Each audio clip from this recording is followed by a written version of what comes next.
और भाई लोग क्या हाल है। आज का वीडियो शुरू करते हैं आपके साथ।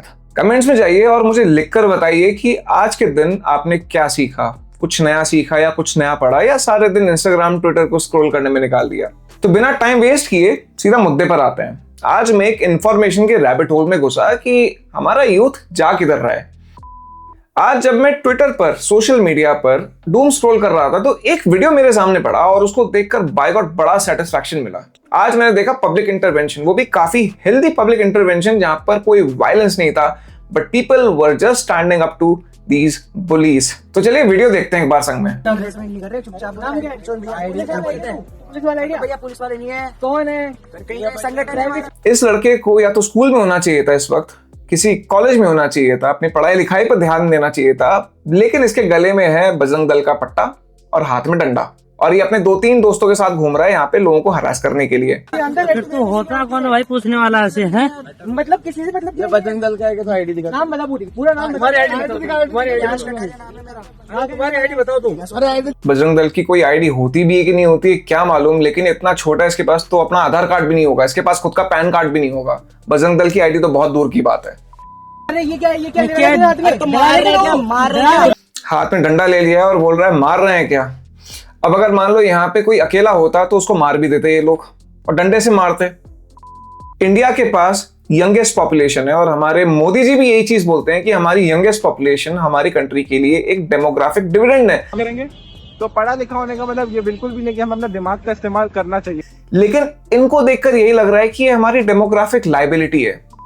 और सबसे बड़ी बात तो ये है कि दुनिया में किसी भी उभरते हुए देश में चले जाओ, चाइना में चले जाओ या किसी वेस्टर्न कंट्री में चले जाओ, वहां साइंटिफिक थिंकिंग को प्रमोट किया जाता है from the very early age. But हमारे यहाँ क्या हो रहा है? अरे मत। अब इसका श्रेय मैं 2 लोगों को देना पसंद करूंगा। पहले तो हैं हमारे एजुकेशन मिनिस्टर धर्मेंद्र प्रधान और दूसरे हमारे महामानव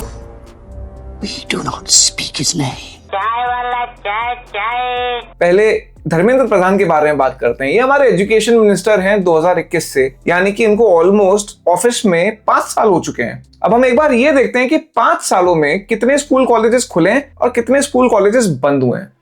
एआई का पहले रिस्पॉन्स देख लेते हैं। Based on data presented in the Indian Parliament as of February 2026, over 18,700 government schools were closed or merged in India between 2021 and 2024-25 academic years। मेरा सवाल ये था कि स्कूल्स एंड कॉलेजेस कितने खोले गए हैं। इवन एआई भी नहीं ढूंढ पा रहा है, वो ये बता रहा है कि इतने तो बंद हुए हैं सिर्फ। अब कितने खुले हैं? अब ये सारे के सारे प्राइवेट स्कूल से जितने खुले हैं, private unaided schools increasing by 8,475 in the 2024-2025 academic year alone। अब आप एक बात बताइए, गांव देहातों में प्राइवेट स्कूल्स हर कोई अफोर्ड नहीं कर सकता। प्राइवेट स्कूल्स की फीस बहुत ज्यादा एक्सपोनेंशियली हाई है। कोई मिडिल क्लास या लोअर मिडिल क्लास का इंसान भी स्ट्रगल कर रहा है अपने बच्चों की फीस देने में।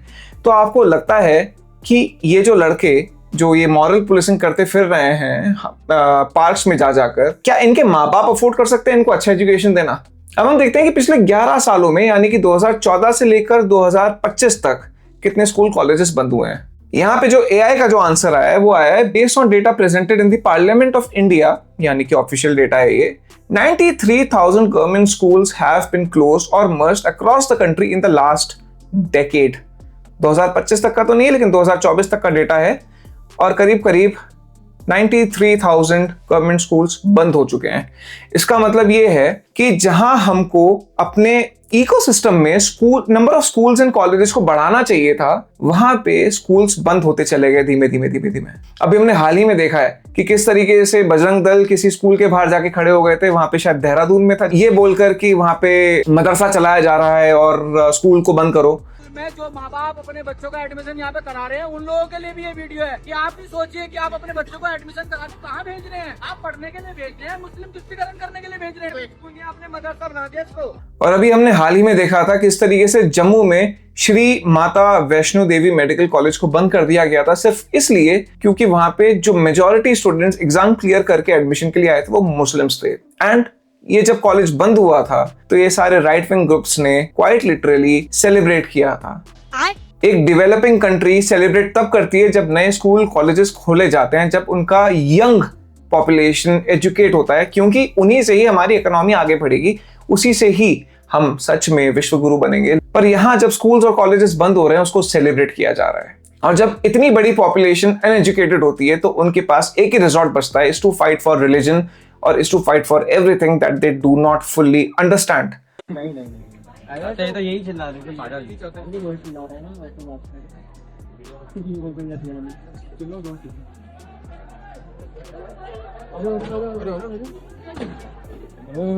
तो अब समझने वाली बात यह है कि जब किसी भी कंट्री में स्कूल्स एंड कॉलेजेस को बंद किया जाता है तो किस तरीके से हम अपने यंग पॉपुलेशन में, अपने घर के बच्चों में साइंटिफिक थिंकिंग पर रोक लगा रहे हैं। और जब आप साइंटिफिक थिंकिंग पर रोक लगा देते हो तो उनको रेडिकलाइज करना, उनको ब्रेन वॉश करना बहुत ज्यादा आसान हो जाता है। अब उनमें क्रिटिकल थिंकिंग की टेंडेंसी डेवलप ही नहीं होगी तो उनको समझ में नहीं आएगा कि वो जो कर रहे हैं वो सही है या गलत है।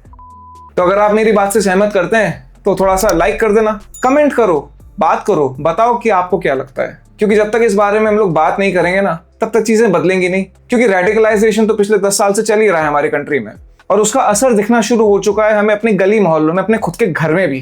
तो भैया जाग जाओ, थोड़ा सोचो and stay informed, stay informed. Thank you so much. मिलते हैं अगले वीडियो में।